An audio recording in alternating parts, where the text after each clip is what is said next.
మీకు తెలిసిన ఫ్రెండ్స్ కానీ రిలేటివ్స్ కానీ యూరోప్లో ఉన్నట్లయితే ఈ వీడియో వల్ల వాళ్ళకి కూడా కొంచెం అంటే విషయాలు తెలిసే అవకాశం ఉంటుంది, బెనిఫిట్ అనేది తెలిసే అవకాశం ఉంటుంది. సో ఇది పరోక్షంగా మనకు కూడా రిలేటివ్ అయి ఉంటుంది. ఎందుకంటే ప్రపంచంలోనే అనుకోని ఒక పెద్ద చేంజ్ అనేది జరుగుతుంది. అంటే అసలు ఇది భావించి కూడా ఉండరు ఎవరు కూడా, కానీ ఆ చేంజ్ అనేది జరుగుతుంది. అంటే ఇట్స్ అ పారాడైమ్ షిఫ్ట్ అనమాట. సో అంటే ఏం జరుగుతుంది అంటే మూడేళ్లుగా యుద్ధంలో పాల్గొంటున్న, పరోక్షంగా యుద్ధంలో పాల్గొంటున్న అమెరికా మరియు రష్యాలు అనేది ఒకటి కాబోతున్నాయి అనే విషయం. సో ఎందుకంటే వీళ్ళకు ఒక వేరే దేశంలో, గల్ఫ్ దేశంలో ఒక మీటింగ్ జరిగింది. ఆ మీటింగ్లో క్లోజ్డ్ డోర్ మీటింగ్లో ఆ మీటింగ్లో చాలా విషయాలను చర్చించుకోవడం జరిగింది. అది ముందు వీడియోలో మనం చర్చిద్దాం. సో దీనివల్ల బలి కాబోతున్న దేశాలు ఏవి అంటే ఒకటి ఉక్రెయిన్ అండ్ యూరోపియన్ యూనియన్ దేశాలని చెప్పుకోవచ్చు. సో ఇది ఒక చాలా పెద్ద జియోగ్రఫికల్ చేంజ్ అని చెప్పుకోవచ్చు. ఎందుకంటే ఎన్నో రోజుల నుంచి నువ్వా నేనా అని తలబడుతున్న రెండు దేశాలు ఒక్కటవుతున్నాయి. It's a geographical massive change అని చెప్పుకోవచ్చు. ఇంకా ఇది ఒక మంచి సందర్భంగా మనం భావించవచ్చు. అండ్ ఈ విషయాలన్నీ తెలుసుకోబోయే ముందు మీరు నా వీడియోస్కి, ఈ ఛానల్కి, బిఆర్ ఎలిమెంట్ ఛానల్కి మొదటిసారి వచ్చినట్టయితే please kindly subscribe and like. So ఇట్లా దేశ విదేశాల్లో జరుగుతున్న విషయాలు కావచ్చు, మన దేశంలో జరుగుతున్న విషయాలు కావచ్చు, రాష్ట్రంలో జరుగుతున్న విషయాలు కావచ్చు, ఎట్లాంటి విషయాలైనా తెలుసుకోవాలనుకుంటే ఈ బిఆర్ ఎలిమెంట్ ఛానల్ని సబ్స్క్రైబ్ చేయండి అండ్ లైక్ చేయడం మాత్రం మర్చిపోవద్దండి. ఎందుకంటే లైక్ చేస్తే మీలాంటి ఇంకొంతమందికి ఈ వీడియో అనేది షేర్ కావడం జరుగుతుంది. అది సపోర్ట్ చేయడం, ఆల్గారిథం అనేది, యూట్యూబ్ ఆల్గారిథం అనేది అట్లా పనిచేస్తుంది. కాబట్టి ప్లీజ్ కైండ్లీ లైక్.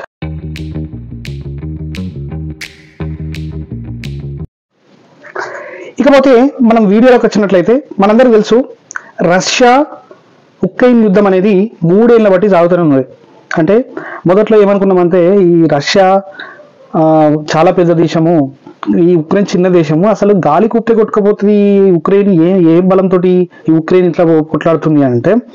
సో అసలు నిజానికి ఉక్రెయిన్కు స్వబలం లేదు, అంటే సొంత బలం అనేది ఎక్కువ లేదు. కాకపోతే అమెరికా మరియు యూరోపియన్ యూనియన్ దేశాలు ఏవైతే ఉన్నాయో వాళ్ళ డిఫెన్స్ అనేది ఇచ్చి ఉక్రెయిన్ ఇన్ని రోజులు కాపాడుతూ వచ్చినాయి అన్నమాట. సో నిజానికి ఇట్లా జరిగింది. సో ఇంతవరకు ఈ 3 సంవత్సరాలు సాగింది ఒక తీరు అయితే, ఇప్పుడు ఇంతవరకు ఎవరుండే, బైడెన్ ఉండే, అంటే అమెరికా ప్రెసిడెంట్గా బైడెన్ ఉండే. ఇప్పుడు ట్రంప్ వచ్చిండు. ట్రంప్ వచ్చే ముందే అన్నమాట ఏంటంటే ఉక్రెయిన్ రష్యా పోర్ని నేను వచ్చిన తర్వాత వెంటనే 24 అవర్స్లోనే దాన్ని సాల్వ్ చేస్తా అని చెప్పిండు. కాకపోతే 24 అవర్స్లో కాలేదు, కాకపోతే ఈ 1 మంత్ పట్టింది అనుకుందాం. 1 మంత్లోనే ఆ విషయాన్ని ఒక కొలిక్కి తెచ్చే ప్రయత్నాలు మాత్రం సాగుతున్నాయి అని చెప్పుకోవచ్చు. సో ఈ విషయంలో లాభపడేది ఎవరంటే రష్యా అని చెప్పుకోవచ్చు. ఎందుకంటే పుతిన్, ఎందుకంటే వాళ్ళు ఎన్ని రోజుల నుంచి చాలా డిఫెన్స్ పెట్టి, చాలా ఆయుధాలని అన్నింటినీ, వాళ్ళ రెవెన్యూ అంతా చాలా ఖర్చు పెట్టడం జరిగింది. సో ఇప్పుడు ఇంతకుముందు ఏమనుకున్నాడంటే పుతిన్ కూడా పనికిరాని పని చేస్తుండు, ఇది అసలు రష్యాకు అవసరమా, అమెరికా లాంటి పెద్ద దేశాలే చాలా సపోర్ట్ చేస్తున్నాయి, ఇది రష్యాకు అవసరమా అని చెప్పేసి మనం అనుకున్నాం.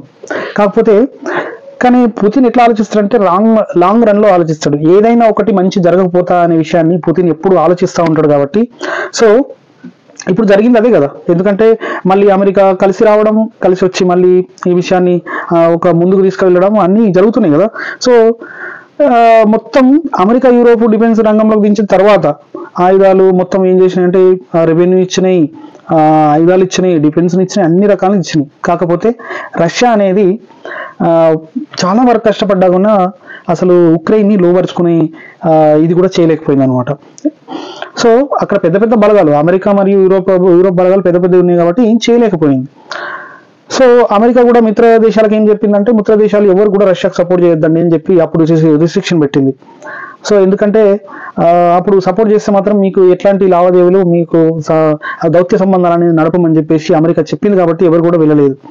సో ఇక్కడ ఇంకో విషయం ఏం జరిగిందంటే, అసలు ఈ రష్యాతో పాటు అమెరికా కలవడానికి కారణం ఏంటంటే, ఇన్ని సంవత్సరాల నుంచి గత 3 సంవత్సరాల నుంచి మీకు అన్ని విషయాలుగా మేము హెల్ప్ చేస్తున్నాం. సో మేమే ముందుండి, అంటే అసలు రష్యాతోటి మేము మీలాగా ముందుండి మేము కొట్లాడినాం. కాబట్టి మీ దగ్గర ఉన్న వనరుల్లో ఆర్థిక వనరుల్లో కొన్నింటిని అంటే సగభాగాన్ని మాకు ఇవ్వండి అని చెప్పేసి అమెరికా అడిగింది. అది న్యాయమా లేదా అని పక్కన పెట్టేస్తాయి. సో అడగంగానే ఏం చేసిందంటే మన జెలెన్స్కీ, అసలు యుక్రెయిన్ ప్రెసిడెంట్ ఎవరైతే ఉన్నాడో జెలెన్స్కీ ఒప్పుకోలేదన్నమాట. ఒప్పుకోకపోయేసరికి అసలు ట్రంప్ తెలుసు కదా, Trump is a business man. ఎక్కడైతే బిజినెస్ థాట్ అనేది బాగా చేశాడు కాబట్టి సో వెంటనే ఇది వర్కౌట్ అవ్వట్లేదు అని చెప్పేసి వెంటనే ఒక ప్రెస్ మీట్ పెట్టిండు. ఆ ప్రెస్ మీట్లో ఏం చెప్పిందంటే యుక్రెయిన్ అనేది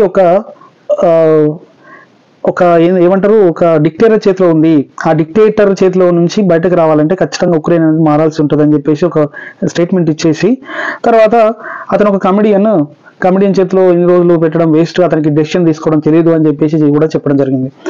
సో ఈ సందర్భంలో ఏంటంటే రష్యాతో కొన్ని చర్చలు జరపడం జరిగింది. ఆ చర్చలు ఎక్కడంటే సౌదీ అరేబియాలో, గల్ఫ్లో సౌదీ అరేబియాలో ఆ చర్చలు జరపడం జరిగింది. ఆ చర్చల్లో ఏం జరిగిందంటే ముఖ్యంగా సో నువ్వు ఇప్పటి వరకు ఎంతవరకు అయితే ఆక్రమించుకున్నావో అంతవరకు నీ దగ్గర పెట్టేసుకో. ఉక్రెయిన్ దేశాన్ని 20% వాళ్ళు ఆక్రమించుకున్నారు రష్యా వాళ్ళు.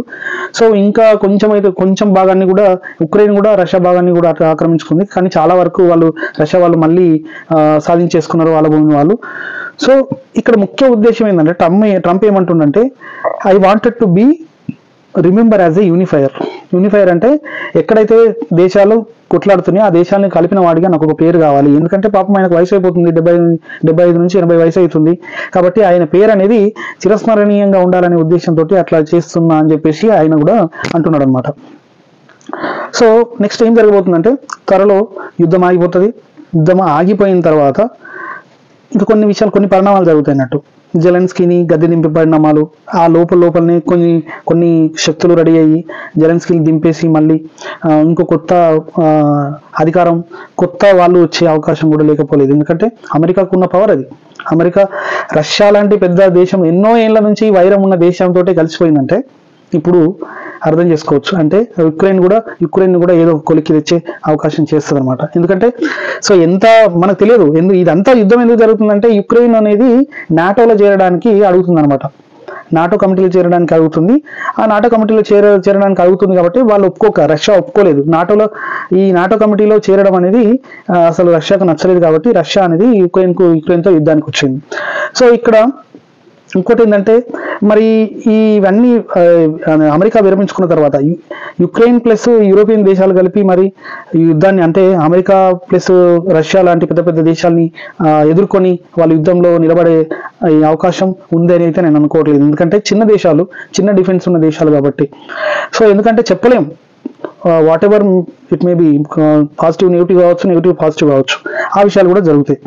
సో ఈ గద్దె దించే ప్రయత్నాలు కూడా సైడ్ బై సైడ్ జరుగుతూ ఉంటాయి. కాబట్టి సో మరి దీంతో ఇండియాకి ఏంటి ఇన్ని విషయాలు తెలుసుకున్నాం, మన ఇండియాకి ఏంటి అని తెలుసుకోవాలి కదా. సో అమెరికా ఎప్పటికీ ఏమంటుంది అంటే అసలు నువ్వు రష్యాతో మాట్లాడుకొని చెప్తుంది. ఇప్పుడు రష్యా అమెరికా కలిసిపోయినాయి కాబట్టి వాళ్ళతో మాట్లాడొద్దని చెప్పి అవకాశం అనేది ఉండదు. ఎందుకంటే రష్యా అమెరికాలు కలిసినాయి కాబట్టి. సో రష్యాతో మనకు ఆయిల్ సంబంధాలు అంటే ఆయిల్ సంబంధపడ్డ దౌత్య సంబంధాలు అనేది కరెక్ట్గా ఉంటాయి. అమెరికాతో కూడా బిజినెస్ సంబంధాలు అనేది కూడా కరెక్ట్గా ఉంటాయి, ఎవరేం ఆపలేరు. సో ఈ యుఎస్ ప్లస్ రష్యా మన దగ్గర ఉన్నట్టయితే అంటే ఈ రెండు దేశాల సపోర్ట్ మనకు ఉన్నట్టయితే చైనా మరియు పాకిస్తాన్ లాంటి దేశాలను మనం ఎదుర్కొనే అవకాశం ఈజీగా ఉంటుంది అనమాట. సో ఆ సపోర్ట్ అనేది కూడా కరెక్ట్గా ఉంటుంది. సో రష్యాతోటి మనకు ఇప్పుడు కాదు, మనము ఎప్పుడో అమెరికా మనకు వ్యతిరేకంగా ఉన్న రోజుల్లోనే రష్యా మనకు మన బ్రదర్హుడ్ అనేది ఇప్పటికి కూడా కొనసాగుతుంది. అదే ఎప్పుడు కూడా మనం ప్రో రష్యానే కాబట్టి. సో ఇక్కడ ఒక క్వశ్చన్ ఏంటంటే లాస్ట్గా మీకు క్వశ్చన్, యూరోపియన్ యూనియన్లో ఉన్న దేశాలు ప్లస్ యుక్రెయిన్ కలిపి ఈ రెండు పెద్ద దేశాలు యుఎస్ మరియు రష్యా లాంటి దేశాలని అసలు ఎదుర్కొనే అవకాశం ఉంటుందంటారా? అది సాధ్యమేనా? దానికి సమాధానం కామెంట్లో పెట్టండి. అండ్ ఇట్లాంటి విషయాలు ఏవైనా నేను మాట్లాడాలని మీరు అనుకుంటే కనుక ప్లీజ్ కైండ్లీ కమెంట్ చేయండి. కమెంట్ చేస్తేనే దాంట్లో విషయాలన్నీ తెలుస్తూ ఉంటాయి, మనం ముందుకు వెళ్తాం. And please don't forget to subscribe and like. అట్లాంటప్పుడు మాకు సపోర్ట్ దొరుకుతుంది, ఇంకా కొన్ని వీడియోస్ చేయాలని ఆదుర్ద అనేది పెరుగుతుంది. Thank you. జై హింద్.